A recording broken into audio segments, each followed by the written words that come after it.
kalau harapan ataupun game plan kerajaan lah Datuk Seri Anwar ialah benda ni dilupakan, dan payahlah. Sebab kalau tak betul kena saman, kerana tuduhan ini berat. Macam mana tuduhan ini disebut? Kabinet Malaysia membincangkan kes ini, maksudnya Bastinet dan sindiket semua ini, selepas Anwar menjadi Perdana Menteri, mengikut sumber-sumber yang tahu tentang perbincangan itu. And Anwar berkempen untuk menghapuskan rasuah. Malah Anwar sebelum ini pun pernah mendesak supaya ada siasatan terhadap Bastinet. SPRM memulakan siasatan. Pegawai-pegawai ataupun official dalam bahasa Melayu pegawai lah kan. Kabinet official tahu bahawa Nurul Amin ini memainkan peranan penting di dalam ialah sindiket rekrutmen pekerja Bangladesh ini melalui kawalannya terhadap agensi-agensi yang menyebabkan berlaku kos-kos tambahan ini menurut mereka yang mempunyai pengetahuan. Okay. Oleh itu, pandangan pegawai-pegawai kerajaan ialah untuk menghapuskan Bastinet sebagai kontraktor kerajaan. Itu adalah langkah pertama.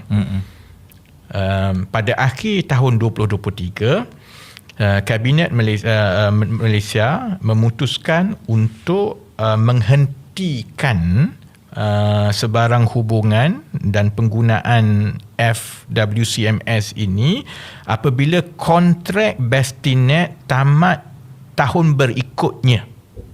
Jadi pada ketika itu nampaknya habislah perkara ini kan.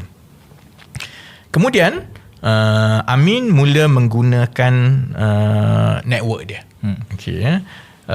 Dia melawat MACC untuk bercakap sendiri dengan Ketua Pesuruhjaya MACC Azam Baki mengikut 2 orang yang mendapat taklimat mengenai perkara ini. Selepas itu, siasatan Suruhanjaya SPRM ini dihentikan mengikut mereka, dan mereka tidak mahu dinamakan kerana takut diambil tindakan. SPRM tidak mahu komen. Menurut Amin, dia pergi ke SPRM untuk memberi keterangan tetapi menafikan pernah berjumpa dengan Azam Baki. Okay. Amin juga meminta pegawai-pegawai kanan untuk melobi Anwar untuk menyambung kontrak Bastinet untuk terus menggunakan FWCMS ini. Okey, Zahid yang sekarang ini adalah Timbalan Perdana Menteri dilaporkan menekan ataupun melobi Perdana Menteri mengikut sumber-sumber ini. Di akhir satu mesyuarat kabinet pada awal 2024, Anwar mengejutkan semua orang dengan membuat satu pengumuman yang mengejutkan, iaitu kontrak Bastinet akan disambung. It's very damning. Kan? Jadi mungkinlah rakyat Malaysia mungkin tak tahulah, ini satu dunia baca ni. Dan kalau Bloomberg telah menamakan seorang-seorang ni tahu, maksudnya dia ada sumber dia, dan dia boleh justify.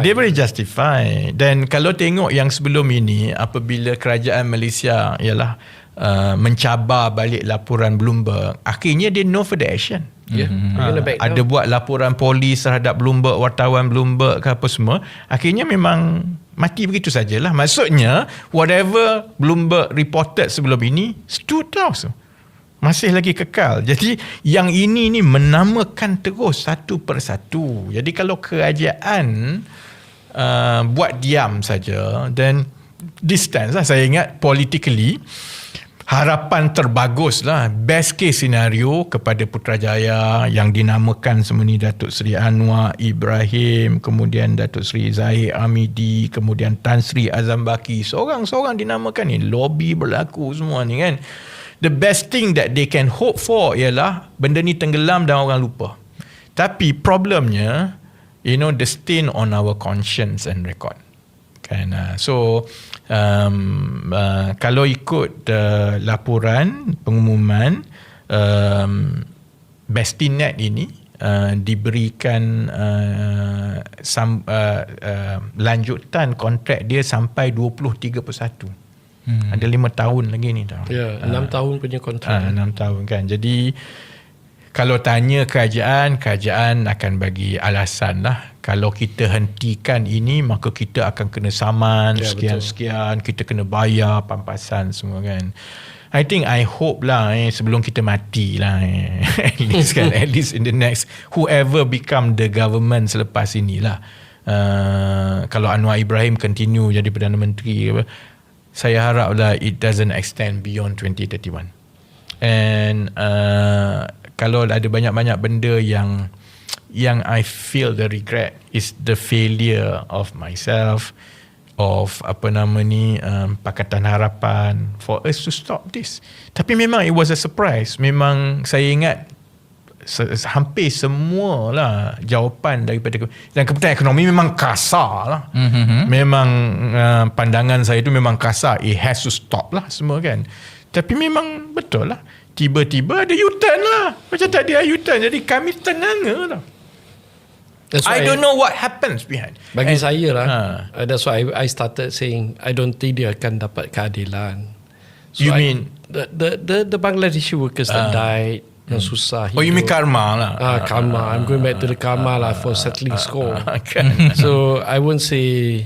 I just hope the government will take this seriously, do some reform. Kawan, beritahu kepada Datuk Seri Anwar Ibrahim, this is big. Kerana dia melibatkan ratus ribu orang tau. Orang yang miskin, yang susah semua kan. Islamic people sama. Muslim kan. And at least our conscience is clear lah. No, to me, we've done our job kan. We've done our job. Saya ingat, and macam saya sebut, I have to put it on record. To be fair to Saifuddin, he fought hard to stop this. I don't know about that. I can tell you, to be fair to Saifuddin, he fought hard to stop this. Tapi I don't know what happened. Kerana selepas keputusan yang macam dilaporkan ini, kan memang betul, maksudnya awal-awal tu kita ingat dah habis lah semua ni. Tiba-tiba dia ada surprise. That surprise tu stun a lot of people lah. Dan by that time tu, dia dah jadi macam water under the bridge, dah proceed gitu-gitu gini kan. So now kalau kita tanya di parlimen ke apa pun, jawapan kerajaan ni lah, ini tak takluk kepada kontrak sekian lah. So cuma I hope juga bila perkara ini, I hope it doesn't stop with us. Pihak media, orang biasa, you have to talk about this semua kan, laporkan secara besar-besaran supaya tindakan undang-undang yang dibuat oleh kerajaan Bangladesh itu disambut oleh kerajaan Malaysia. So saya tak tahu apa status yang permohonan kerajaan Bangladesh untuk extradite aku selalu lupa nama dia. Amin. Yalah, Amin, kita panggil Amin. Amin. Orang panggil dia Amin Bangla. We don't want to call him that lah kan. Sebab tu Aminul Islam. Tak ada orang ingat nama benar dia Aminul Islam lah. Orang just ingat dia Amin Bangla lah kan. So ada permohonan sebelum itu daripada Interpol Bangladesh kan, supaya extradite dia atas laporan-laporan yang dibuat terhadap dia pasal semua perkara ini di Bangladesh. So saya tak tahu apa perkembangan terkini lah kan. Kalaupun contohnya kontrak itu kerajaan kata dah termeterai, kita tak boleh buat apa, terikat, kalau tidak kita kena bagi pampasan. Well, kalau ada permohonan mengenai salah laku jenayah di Bangladesh, dan kerajaan Malaysia sepatutnya is our duty and conscience to make sure that we honor that request daripada kerajaan Bangladesh.